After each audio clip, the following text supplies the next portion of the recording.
Chers téléspectateurs de Dona TV, chers abonnés, c'est un plaisir pour moi de vous retrouver une fois encore de plus sur l'émission La Bible et le monde actuel. Une émission qui aborde les faits de notre société, l'actualité, cette fois-ci à la lumière de la parole de Dieu. Et aujourd'hui, nous sommes encore de retour dans notre studio de Dona TV pour encore aborder un sujet d'actualité qui est à l'ère du numérique, en quoi la Bible électronique constitue une opportunité pour la traduction et la diffusion de la parole de Dieu. Pour aborder ce thème, j'ai avec moi ici sur ce plateau le directeur de SIL, M. Amagana Kouriba. Ensemble, nous allons avoir un temps d'échange pour aborder ce sujet. Nous savons que c'est l'ère du numérique. L'ère du numérique a ses avantages, ses inconvénients. Et cette fois-ci, on va aborder le fait que la Bible électronique est aujourd'hui plus utilisée que la version papier. Et nous allons parler des avantages, des inconvénients de cela. Il est avec moi sur ce plateau, mon directeur. Bienvenue à Dona TV. Merci beaucoup, M. Joseph. Alors, avant de rentrer dans le vif du sujet, je vais vous donner la parole à saluer d'abord nos chers téléspectateurs et abonnés, ceux qui vous suivent actuellement. Merci beaucoup. Bonjour, chers téléspectateurs. Merci de m'avoir accueilli sur vos plateaux. C'est un plaisir d'être avec vous aujourd'hui. J'ai déjà annoncé dans les propos, aujourd'hui on va parler du numérique. Que pensez-vous de la Bible numérique par rapport à la Bible version papier? Que pensez-vous de cela? Ok, quand on y pense, nous vivons une époque incroyable. Le numérique a totalement bouleversé notre quotidien. Notre façon d'apprendre, de travailler, d'étudier la parole de Dieu, de garder le contact avec les uns et les autres, et la diffusion même de la parole de Dieu n'y échappe pas. Pendant des siècles, on s'est transmis la Bible de génération en génération. Et d'abord, la Bible était de façon orale. Puis, il y a eu les manuscrits. Après, il y a eu le temps de l'Internet, les versions numériques, ainsi de suite. C'est la version numérique. C'est l'époque du numérique, comme vous l'avez dit. Alors, en quoi cela constitue une opportunité pour nous aujourd'hui? Alors, le numérique, c'est vraiment important lorsque nous voyons dans le processus de la traduction de la parole de Dieu. Tout d'abord, aujourd'hui, tout est numérique.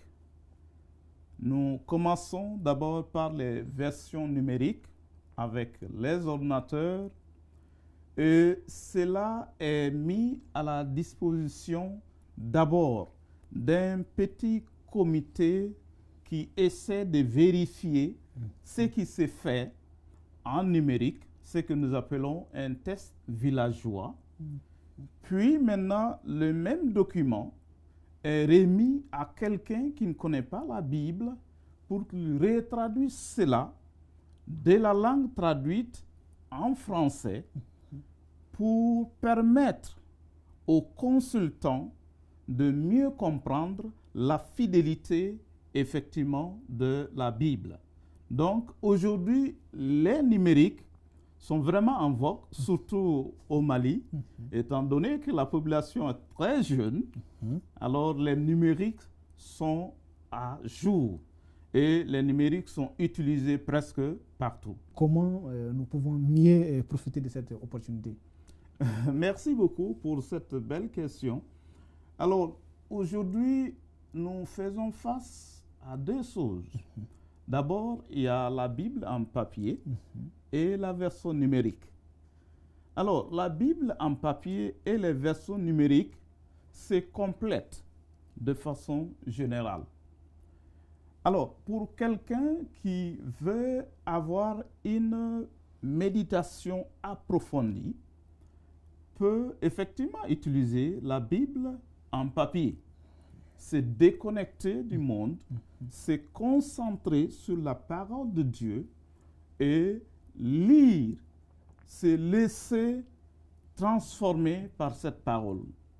Tandis que la version numérique est aussi à la disposition de tout le monde à tout moment. Par exemple, j'ai mon téléphone, j'ai plusieurs versions dans mon téléphone. Et puis, je peux l'amener partout où je m'en vais. Donc, ça, c'est quand même des situations très, très importantes. Mais, alors, l'autre conseil, c'est le divertissement, distraction. Parce que je peux tout de suite commencer à lire la Bible dans mon téléphone et très facilement, je peux avoir une alerte Facebook ou d'autres alertes SMS. Je suis tenté de les voir, regarder. Donc, il y a un peu de distraction. Donc, c'est là où il faudrait un esprit de discernement. On peut constater dans nos lieux de culte ou nos lieux de réunion de prière que l'utilisation de cette version est quand même prend le dessus. Est-ce qu'il y a une inquiétude ou un danger par rapport à ça? Alors, ça c'est personnel, hein? Vous allez c'est pas un jugement, mais vous allez donner votre opinion personnelle par rapport à ça. Est-ce que comment vous trouvez cette utilisation assez accentuée de la version numérique dans nos lieux de culte ou dans nos réunions de prière? Alors, l'utilisation des versions numériques dans les lieux de culte, tout dépend de la discipline que les uns et les autres vont utiliser. Comme je l'ai tantôt dit, dans les lieux de culte, c'est des lieux de concentration, c'est des lieux où nous nous laissons à la disposition de la parole de Dieu, toucher notre cœur. Alors, si j'utilise la Bible en papier, cela m'aide à mieux me concentrer, n'est-ce pas, dans la parole de Dieu. Rien que dans cette parole de Dieu, je peux me déconnecter complètement de distractions qui peuvent venir et m'envahir. Mais ce qui est très important, comme je l'ai dit, les deux peuvent être utilisés. Seulement que ceux qui les utilisent peuvent avoir un esprit de discernement. Voilà. D'accord, merci. Alors, on va continuer. Est-ce que vous pensez que, ou autrement dit, quel peut être l'impact de cette version numérique sur la diffusion de la Bible? Alors, en restant actif et innovant, la version numérique a beaucoup d'impact. Aujourd'hui, comme vous le savez, dans le passé, nous traduisons la Bible. D'abord, il y a l'impression. De l'impression, il faut transporter jusqu'au Mali. Ça peut faire 3 à 6 mois avant que la Bible n'arrive. Et maintenant, de Bamako à la destination, alors là aussi, il faut assez de temps. Mais aujourd'hui, avec la version numérique, une fois que la traduction est finie, et que le consultant valide la fidélité de la Bible avec le texte original, avec un clic, je peux le mettre en ligne et tout le monde peut avoir accès en même temps. Donc ça, c'est vraiment c'est l'importance aujourd'hui des versions numériques. Et en plus de cela, nous pouvons partager cela. La version numérique est partout. Oui. Là où nous, on ne peut pas aller. Il y a de ces pays où la Bible est interdite. Vous voyez? Mais la version numérique, sur les internets et sur beaucoup de sports, sont disponibles. Que ce soit alors numérique sur application, que ce soit en audio, que ce soit en langue des signes. Donc, tout cela est disponible pour toutes les couches de peuple. Donc, ça, c'est très, très important. Et nous avons sur ce plateau, est-ce que vous pouvez nous dire, parce que nous avons des conservateurs qui sont toujours accrochés à leur version papier, ce n'est pas un mal en soi, et ils se méfient beaucoup de la version électronique. Est-ce que vous pouvez ici, en tant que spécialiste du domaine, leur confirmer l'authenticité de cette version électronique aussi, validée par les experts du domaine? Merci beaucoup pour cette belle question. Oui, je peux dire que la version numérique est aussi authentique que la version en papier. Maintenant, ce qu'il faudrait alors faire comme distinction, c'est que aujourd'hui, sur nos téléphones, sur l'Internet, il y a tellement de versions. Et il faut un esprit de discernement. Voilà. Et il faut aussi chercher la source qui est fiable. Vous voyez un peu. À part ça, la Bible en électronique est aussi fiable que la Bible en papier. Nous disons cette Bible électronique, en quoi elle aide les traducteurs de la Bible dans leur travail? C'est vraiment important et intéressant parce que aujourd'hui, c'est un gain énorme avec les technologies. Parce que la traduction de la Bible, aujourd'hui, c'est tellement développé, c'est tellement évolué, avec des logiciels pointus qui permettent aux traducteurs d'aller plus vite en gagnant du temps, mais aussi en termes de finances, ça devient moins coûteux. Alors là, c'est très, très important à l'état actuel. Donc, cela aide réellement les traducteurs. Et en plus des traducteurs, on peut même impliquer la communauté à la phase de la révision. C'est-à-dire, il y a toute une équipe de communauté qui parle la langue. Alors, on les invite au moment des vérifications. Puisque tout est numérique, on lit devant eux. Est-ce que vous comprenez? Est-ce que c'est clair dans votre langue? Alors, si ce n'est pas clair, ils peuvent alors suggérer des corrections. Maintenant, si c'est clair, ils peuvent dire oui, c'est vraiment clair. Et en même temps, le même texte est amené au village, c'est-à-dire au sein de la communauté. Alors, on essaie de jouer le texte ou on essaie de lire le texte pour que ces communautés puissent écouter cette parole et aussi suggérer s'il y a des corrections. Donc, c'est vraiment avantageux. Le numérique, ça aide beaucoup et c'est vraiment avantageux. Alors, quels sont les défis liés à ça? Alors, c'est très important. Les défis, comme je viens de le dire, c'est vraiment les distractions. C'est les distractions parce que le numérique, rapidement, on se distrait. Oui. Qui parle de numérique parle aussi d'Internet. Ah oui. Qui parle d'Internet, elle parle aussi des réseaux sociaux. Tout à fait. Donc, tout est lié. Il peut y avoir des distractions et c'est là où j'interpelle et les traducteurs et aussi ceux qui utilisent la parole de Dieu dans la version numérique. Donc, surtout la jeunesse. Comment accompagner la jeunesse à faire le discernement? Vous voyez qu'aujourd'hui, dans les réseaux sociaux, lorsque nous prenons Facebook, souvent nous avons des versets du jour qui sont publiés. Bon, d'autres se contentent seulement de lire ces versets bibliques du jour et c'est fini. Alors que nous devons aller en profondeur. La parole de Dieu transforme les vies. Si nous lisons en profondeur, elle transforme les vies. Mais si nous ne faisons que juste lire un verset et puis on s'en va, bon, c'est très difficile. Voilà. Alors, le débat, il est vraiment intéressant.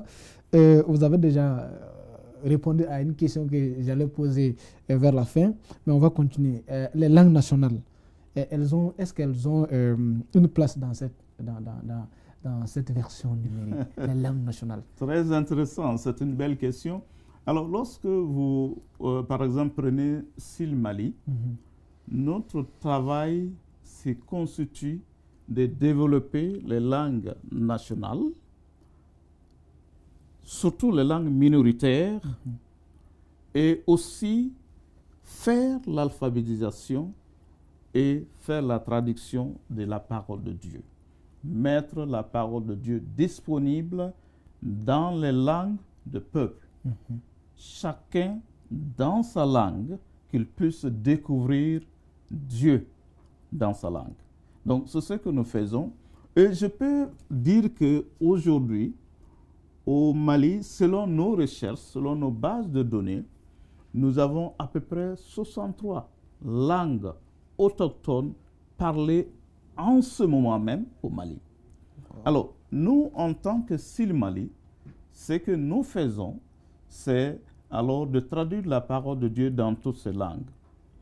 Aujourd'hui, nous avons à peu près 27 langues dans lesquelles nous sommes en train de travailler pour la traduction de la parole de Dieu, pour le développement de ces langues, ou des programmes d'alphabétisation, ou des programmes d'interaction avec les Saintes Écritures. Donc, oui, les langues nationales ont leur place. La parole de Dieu est pour tous les peuples et pour toutes les langues. Qui parle des langues parle effectivement des peuples. Alors, en quelques mots, vous avez touché votre rôle en tant que SIL Mali dans ce travail-là. Mais en quelques mots encore, est-ce que comment vous rendez la Bible accessible? Vous, dans votre rôle, comment vous contribuez à rendre la Bible encore plus accessible aux fidèles? Merci beaucoup pour cette question très importante. Alors, ce que nous faisons pour rendre la parole de Dieu accessible, comme je viens de le dire, c'est de la traduire dans la langue des communautés. Par exemple, nous traduisons aujourd'hui la Bible en Mamara. Je pense que vous parlez Mamara. Oui. Et bientôt, il y aura la Bible en Mamara qui va sortir. Dieu merci. Et cette Bible, vous allez trouver la version imprimée. Wow. Vous allez trouver la version audio. Vous allez trouver la version numérique. Vous voyez un peu. Et cela donne accès à toutes les couches sociales. Ceux qui savent lire, même ceux qui sont atteints des handicaps de vue, alors peuvent écouter la parole de Dieu et comprendre, parvenir à la connaissance parfaite de Dieu. Et maintenant, les gens qui sont les jeunes, qui sont en train de courir, effectivement, ils ont leur version électronique, ils peuvent les lire à tout moment et aussi être transformés. Ce que je voulais dire, un exemple, voyez ce bidon. Le contenu, c'est l'eau. Que l'eau soit dans une calebasse, qu'elle soit dans un bidon de ce genre, c'est toujours l'eau. L'eau ne change pas. C'est le contenant qui change. Alors la parole de Dieu, qu'elle soit numérique, qu'elle soit audio, qu'elle soit une Bible imprimée ou qu'elle soit en langue des signes. La langue des signes, ça c'est la langue des sourds-muets. Alors, donc, elle est toujours les mêmes. Elle reste inchangeable. Peut-être le sport peut changer, mais la parole de Dieu reste inchangeable. Donc, elle est vraiment, vraiment importante. Alors, aussi, ça c'est peut-être une question que je pose comme ça. Est-ce que vous pensez qu'on peut développer aujourd'hui une application au Mali qui peut prendre en compte, par exemple, ces aspects? Par exemple, une application de version de Bible développée au Mali. Est-ce que nous avons des exemples comme ça, où vous avez développé une application au Mali, une application de version Bible électronique? Est-ce que c'est possible au Mali? Merci beaucoup pour cette belle question. Alors, au Mali, à SIL Mali, à Badalabougou, nous avons développé beaucoup d'applications. Wow. Des applications pour les dictionnaires, les grammaires, des Nouveaux Testaments, des Bibles, des versions en audio, des versions en langue des signes qui sont disponibles sur des sites web. Wow. Par exemple, le Mamara a un site web, le Dogon a un site web, le Djawlou a un site web. Il suffit d'aller et vous avez accès à tout cela. Vous pouvez télécharger comme vous voulez et vous pouvez l'utiliser.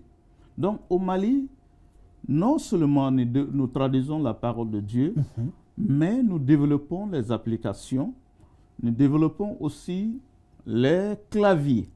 Wow. Les claviers qui nous permettent de travailler dans nos langues nationales. Donc, nous créons ces claviers, sont disponibles, que ce soit pour les ordinateurs, que ce soit pour les smartphones.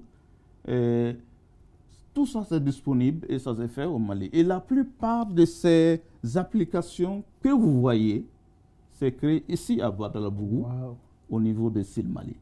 Alors, de l'information. On va terminer avec cette question. Est-ce qu'aujourd'hui, il y a un autre phénomène qui gagne le terrain? Ça, c'est l'outil IA. Est-ce que quelque part, vous pensez qu'aujourd'hui, on doit tenir compte aussi de ces phénomènes par rapport à la Bible électronique ou par rapport à tout ce qui est numérique, surtout avec la parole de Dieu? Alors, ce que je voulais dire, l'IA, c'est vraiment un outil que le Seigneur met à la disposition de l'Église, pourvu que l'Église sache l'utiliser. L'IA, c'est comme les applications, comme les Internet. Vous voyez un peu? Et ça te permet d'aller plus vite dans le travail, que ce soit la traduction, que ce soit alors le développement de langue. Ce n'est qu'un outil. Qu'est-ce que je veux dire par là? L'IA ne remplace pas l'être humain. Oui.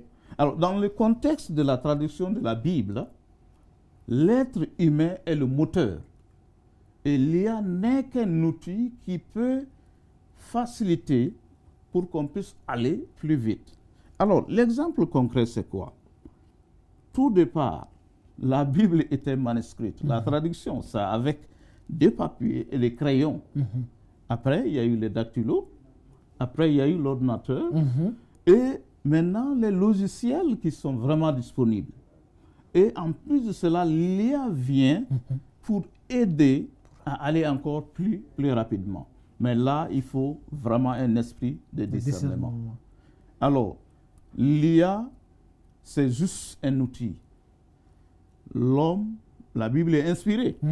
Voilà, c'est par esprit. Et seul l'homme peut jouer ce rôle. Le reste, c'est vraiment des outils que l'homme peut utiliser pour aller encore plus vite, pour atteindre encore plus le monde. Et je pense que l'IA ou l'Internet, c'est des outils qui nous aident à atteindre rapidement le monde à travers la parole de Dieu. Donc, c'est dans ce sens que moi je vois l'IA. D'accord.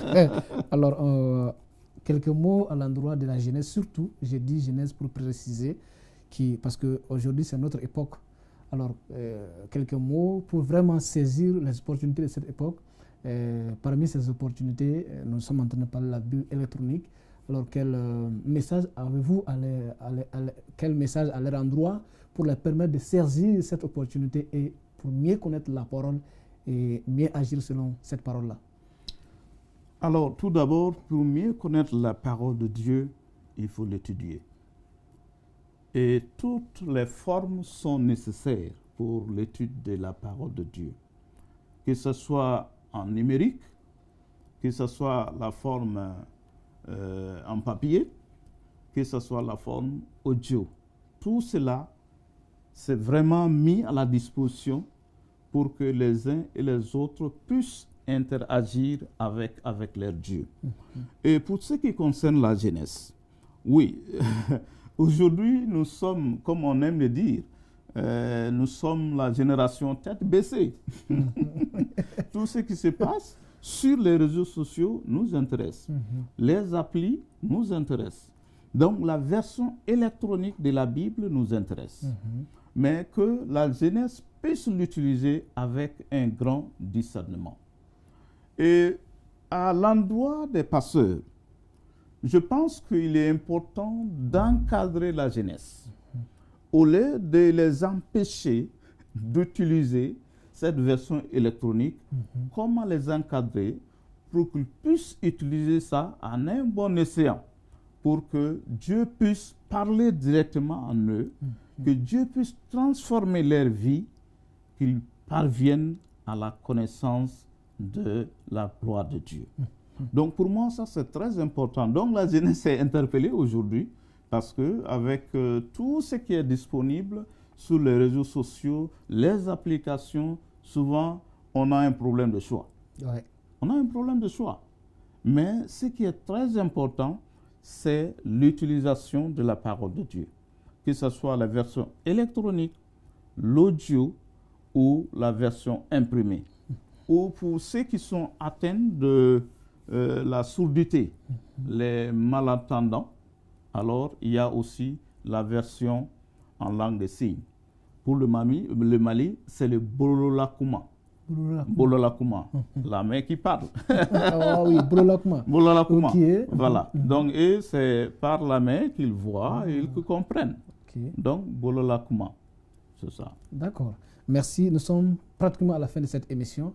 Votre dernier mot avant qu'on ne se dise au revoir pour un prochain numéro.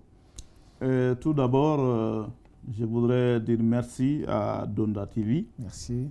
Qui a ouvert ses portes.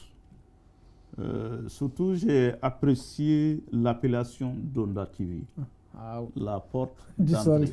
La porte d'entrée. Et que cela soit vraiment une porte d'entrée pour tous les Maliens. Amen, amen. Pour tous les peuples, pour toutes les langues, pour toutes les communautés, qu'ils parviennent à la connaissance de la gloire de Dieu. Amen. Et que nous puissions rentrer par cette porte pour avoir accès alors au royaume des cieux. Et ceci dit, un grand merci à tout le personnel de Donda TV. Merci à vous, Raymond, de m'avoir reçu et nous avons passé ce moment ensemble. Merci. Que le Seigneur continue à vous bénir. Amen. Et que nous sommes ouverts. Si le Mali est ouvert, alors chaque fois qu'il y a des besoins, nous sommes là. Voilà. D'accord. Merci, chers téléspectateurs de Donda TV. Ainsi prend fin ce numéro de la Bible et le monde actuel. Nous avons abordé le thème à l'ère du numérique, en quoi la Bible électronique constitue une opportunité pour la traduction et la diffusion de la parole. J'étais avec le directeur de SIL Mali et nous avons abordé ensemble ce sujet. Je pense que vous avez appris autant que moi et nous vous disons merci pour votre fidélité. Merci pour votre engagement à nous suivre jour et nuit. Nous vous disons à bientôt pour un autre numéro sur la même chaîne Donda TV, la porte du salut.